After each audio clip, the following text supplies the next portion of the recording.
สวัสดีค่ะ Design by วันในคลิปนี้เราจะมาทำแพทเทิร์นชุดเดรสปกโบแหลมนะคะ ตัดต่อช่วงเอว ตัวกระโปรงแยกบาน มือใหม่ทำตามได้เลย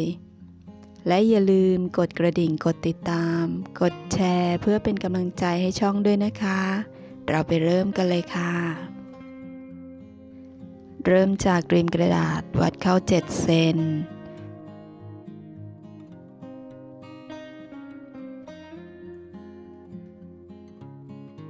วัดเข้า7 เซน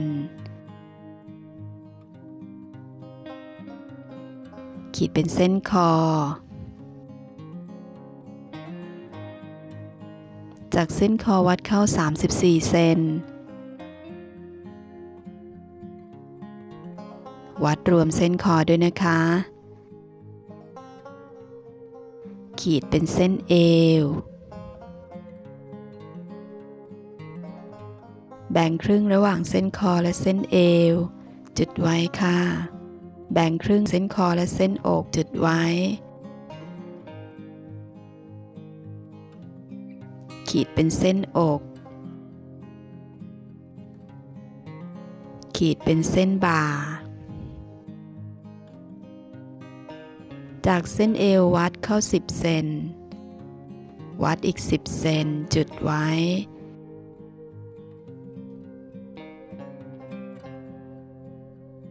ขีดเป็นเส้นสะโพกบนขีดเป็นเส้นสะโพกล่างอกห่างจากริมกระดาษวัดเข้า9 เซนขีดเส้นตรง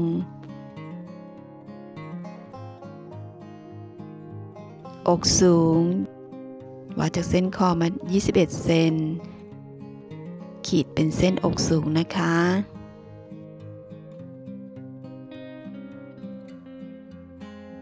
แบ่งครึ่งเส้นคอ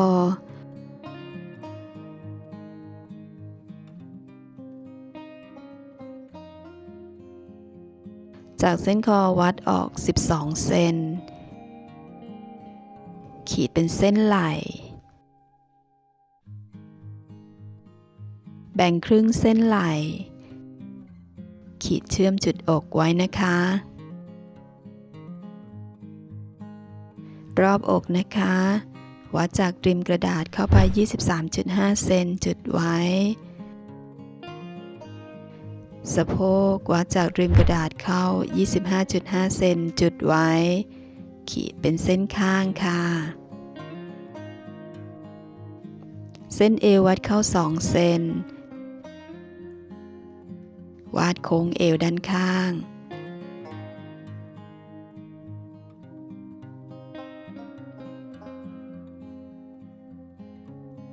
เกล็ดกว้าง3 เซนวัดออกข้างละ 1.5 เซนขีดเป็นเส้นเกล็ดค่ะ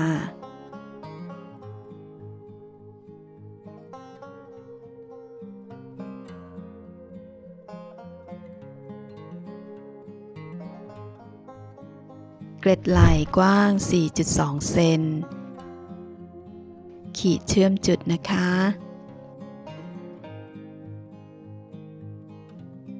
ปิดเกล็ดไหล่เลยค่ะ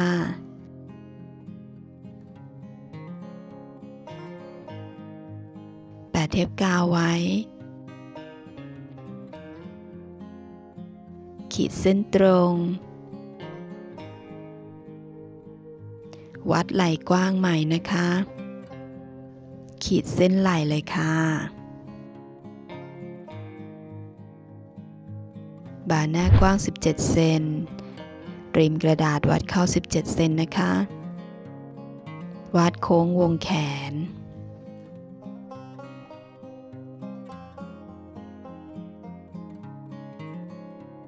แกะเทปกาวออกจะได้แพทเทิร์นตัวเสื้อชิ้นหน้าแล้วนะคะเรามาทำชิ้นหลังกันต่อเลยนะคะคอสูงริมกระดาษวัดเข้า2 เซน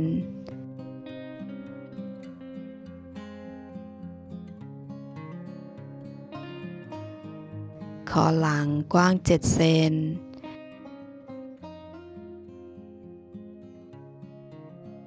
ริมกระดาษวัดเข้า 3.5 เซนขีดเส้นตรงไว้วัดไหล่12 เซนขีดเป็นเส้นไหล่เส้นเอววัดเข้า1 เซนขีดเชื่อมเส้นคอ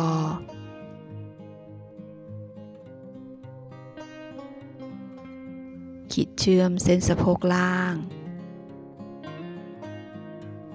รอบอกริมกระดาษวัดเข้า 21.5 เซนจุดไว้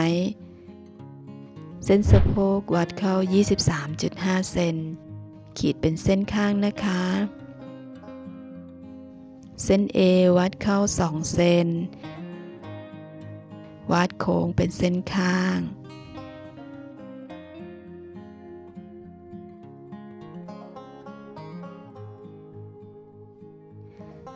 จากเส้นข้างมาที่จุดเส้นกลางหลังแบ่งครึ่งจุดไว้นะคะวัดจากริมกระดาษถึงจุดแบ่งครึ่งได้เท่าไหร่แล้ววัดที่เส้นสะโพกเท่ากันขีดเส้นตรงไว้เกล็ดกว้าง3 เซนวัดออกข้างละ 1.5 เซนขีดเป็นเส้นเกล็ด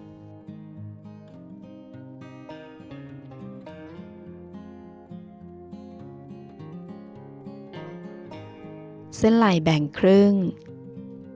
ขีดเชื่อมเกล็ด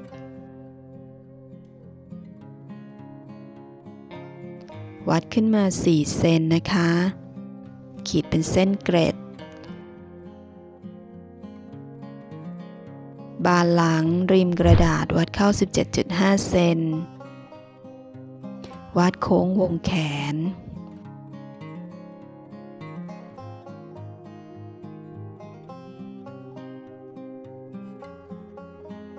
แพทเทิร์นชิ้นหลังเสร็จแล้วนะคะมาต่อตัวกระโปรงกันเลยจากริมกระดาษวัดเข้า 95 เซนเป็นความยาวเดรสจุดไว้นะคะแล้ววัดจากเส้นสะโพกลงมาเท่าที่จุดไว้นะคะ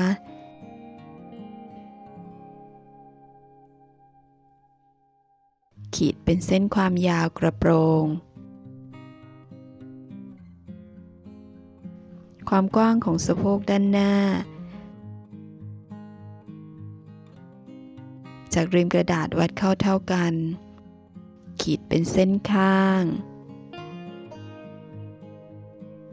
ชิ้นหลังนะคะความกว้างของสะโพกด้านหลังจากริมกระดาษวัดเข้าเท่ากันขีดเป็นเส้นข้าง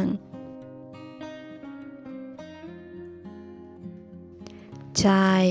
วัดออกข้างละ4 เซนค่ะ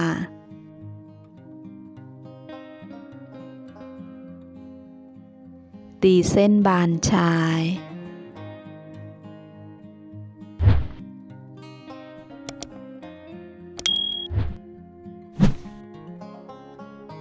ตัดแยกแพทเทิร์นออกมานะคะ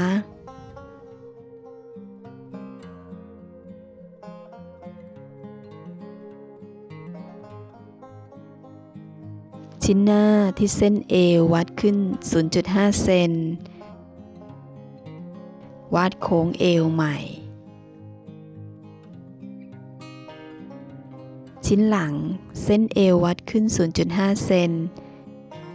วาดโค้งเอวใหม่นะคะ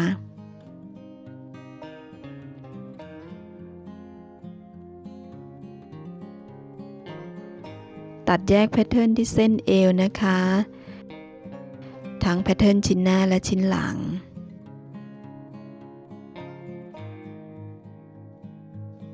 มาดูแพทเทิร์นชิ้นหน้ากันก่อนเราจะปิดเกล็ดไหล่เลยนะคะ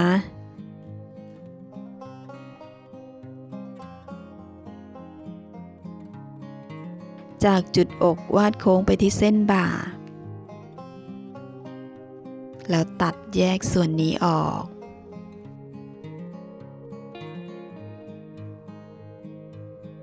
มาดูที่เส้นคอนะคะ เส้นคอวัดเข้า 2.5 เซนจุดไว้ เส้นไหล่วัดเข้า 1 เซนวัดโค้งคอ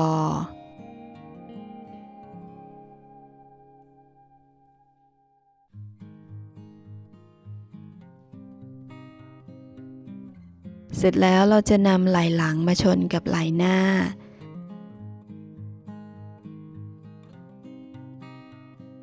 วัดเส้นคอให้เท่ากันคอหลังวัดเข้า 1 เซนวาดโค้งคอหลัง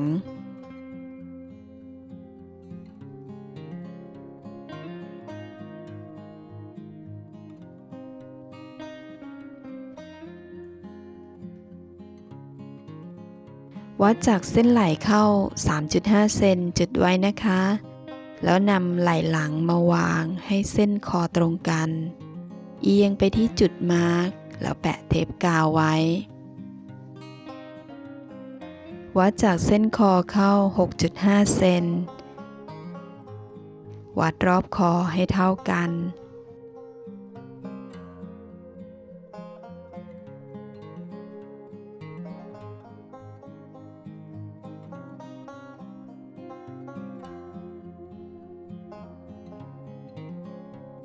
แล้ววาดโค้งตามจุดไว้นะคะ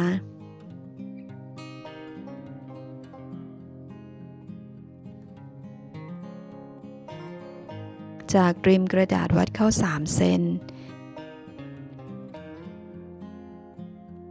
ขีดเชื่อมจุดไว้เมื่อเราวาดปกเสร็จแล้วเราก็จะ Copy รูปปกออกมานะคะ Copy เส้นวงนอกเส้นคอและมาร์กที่เส้นไหล่ไว้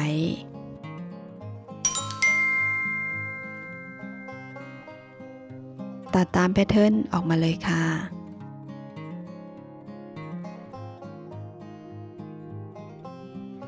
เราจะได้ปกบัวแหลมแบบนี้นะคะตัวกระโปรงชิ้นหน้าจากริมกระดาษวัดมาถึงจุดปลายเกล็ด 9 เซนชายกระโปรงวัดเท่ากันขีดเส้นตรงแล้วปิดเกล็ดนะคะ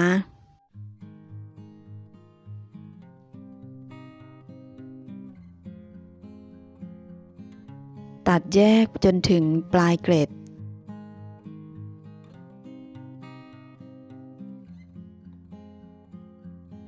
เติมกระดาษ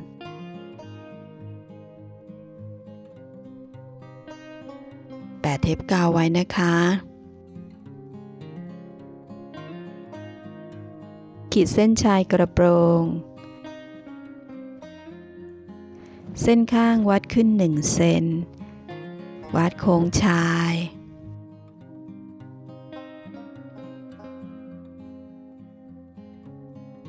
ชิ้นหลังริมกระดาษวัดเข้าไปที่ปลายเกล็ดได้เท่าไหร่ที่ชายกระโปรงวัดเท่ากัน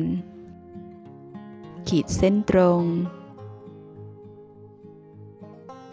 ปิดเกล็ด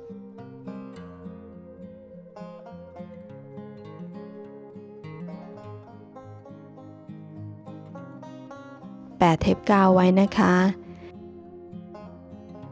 ตัดแยกจนถึงปลายเกล็ด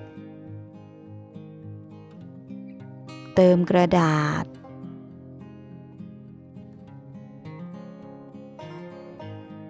แปะเทปกาวให้เรียบร้อยขีดเส้นชายกระโปรงเส้นข้างวัดขึ้น 1 เซนวัดโค้งชายมาดูแพทเทิร์นแขนนะคะแบ่งครึ่งกระดาษ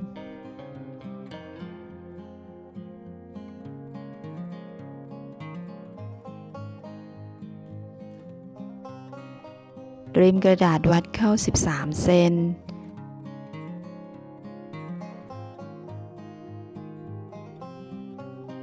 ขีดเส้นตรง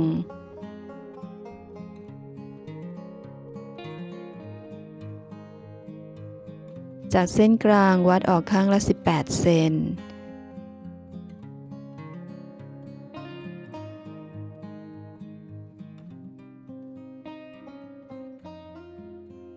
ขีดเส้นตรงไว้นะคะ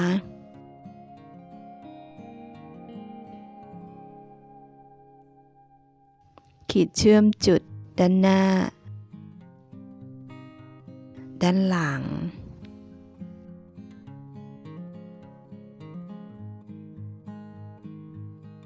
ด้านหน้าแบ่งเป็น4 ส่วน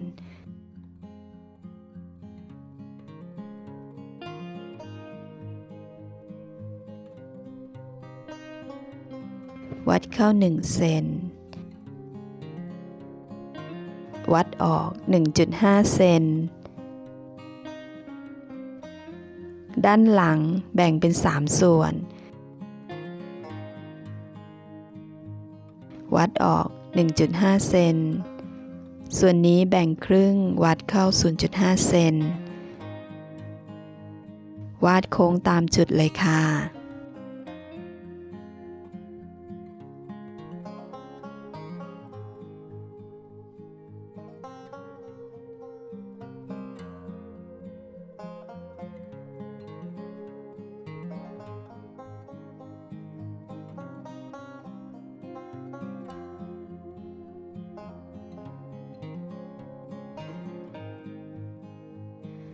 จากริมกระดาษวัดเข้า18 เซน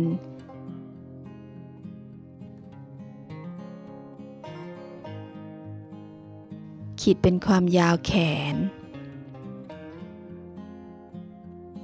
เส้นข้างวัดเข้าข้างละ 1.5 เซนขีดเส้นข้างใหม่นะคะ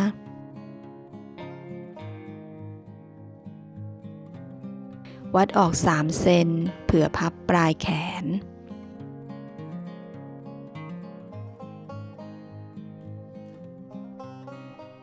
ตัดแยกแพทเทิร์นออกมาเลยค่ะ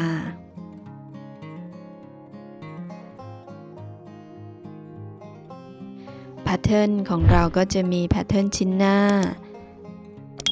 ตัวกระโปรงแพทเทิร์นชิ้นหลังตัวกระโปรงปกแล้วก็แพทเทิร์นแขนนะคะ